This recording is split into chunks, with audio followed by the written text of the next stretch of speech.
يعني تضر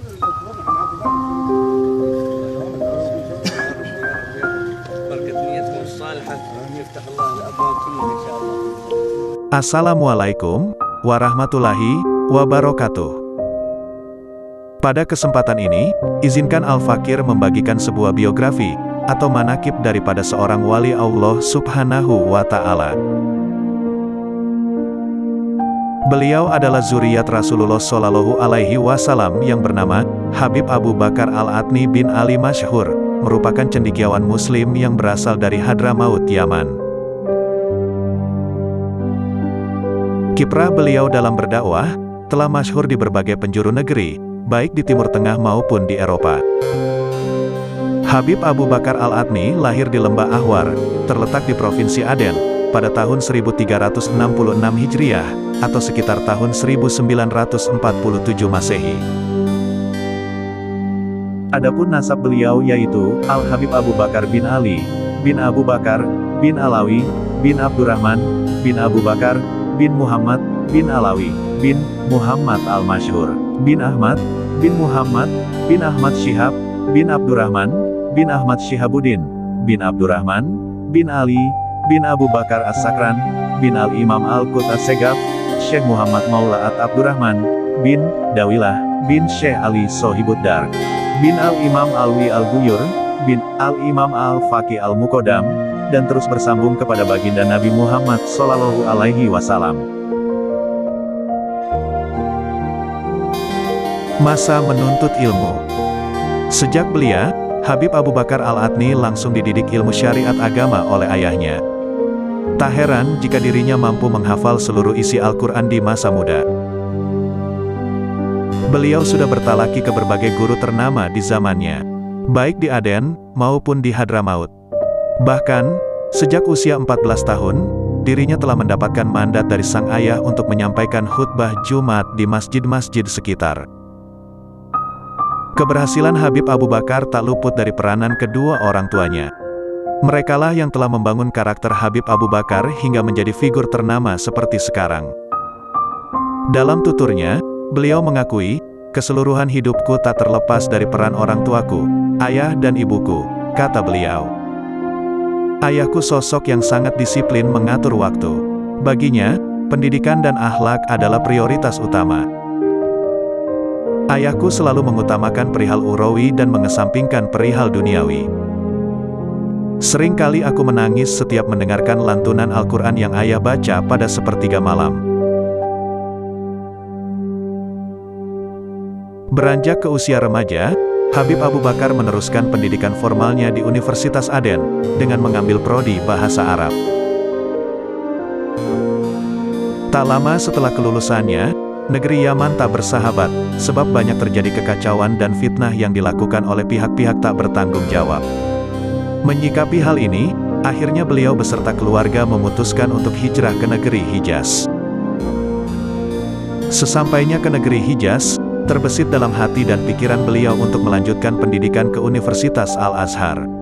Demikian itu karena Al-Azhar merupakan pusat berhimpunnya keilmuan dari berbagai penjuru dunia. Namun, selepas Habib Abu Bakar mengungkapkan hasrat beliau kepada orang tua, Habib Abu Bakar malah mendapat penolakan, dan orang tua beliau menyarankan agar Habib Abu Bakar melazimi kepada Habib Abdul Qadir bin Ahmad As-Segaf. Sejak saat itu, Habib Abu Bakar merasakan hubungan yang kuat dengan sang murabi. Beliau memperoleh curahan ilmu zohir sekaligus ilmu batin. Bagi beliau, Habib Abdul Qadir As-Segaf adalah figur ulama yang patut dijadikan sebagai suri tauladan di akhir zaman. Setelah menjadi tokoh ternama di Jazirah Arab, Habib Abu Bakar kembali ke negeri kelahirannya, Hadramaut. Beliau menetap di daerah yang bernama Husaisah, kota mati yang menjadi tempat disemayamkannya kakek moyang para habaib di Hadramaut. Ialah Imam Ahmad Al-Muhajir bin Isa.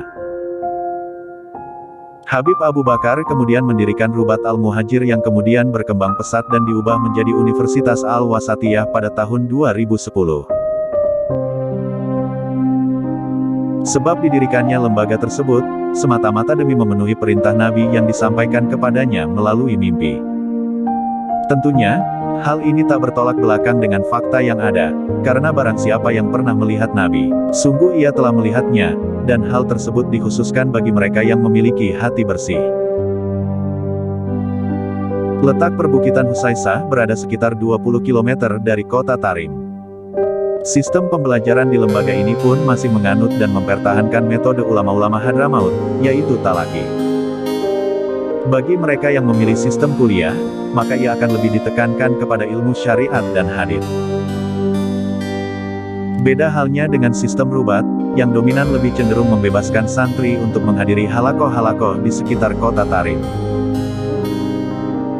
Habib Abu Bakar Al-Adni bin Ali Masyhur memiliki beberapa karya buku dan sistem dalam berbagai ilmu dan seni, seperti pemikiran, pendidikan, fikih advokasi, sejarah, terjemahan, biografi, fikih, dan puisi. Di antara publikasi terpentingnya dalam pelayanan panggilan Islam dan pendidikan hukum orang tua. 1. Landasan dan premis dalam menganalisis ambiguitas tahun situasi dan jurisprudensi transformasi. 2. Al-Talid dan Al-Tarif menjelaskan sistem fikih transformasi dan tahun jabatan. 3. Kebangkitan bahasa global Islam. 4. Kebangkitan sistematis gaya tengah dari istirahat pedang dan master perdamaian. 5. Putar ulang lingkaran dan peringkat manfaat. 6. Sinopsis kecil dalam mengetahui tanda-tanda utama, tengah, dan kecil dari kiamat.